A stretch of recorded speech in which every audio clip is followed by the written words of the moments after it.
চোখ দিয়ে যখন অশ্রুবাণী পরিশন হচ্ছে তখন সূর্যের আলোটা পড়ে না ওই চোখের জলের ফোঁটাগুলোকে কাজী নজরুল ইসলাম তার অনুভব দিয়ে বলছেন যেন একটা মুগ্ধ ঝরে পড়ছে।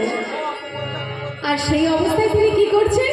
কেঁদে কেঁদে কৃষ্ণ ভিক্ষা মাঘে দাঁড়ে দাঁড়ে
Thank you.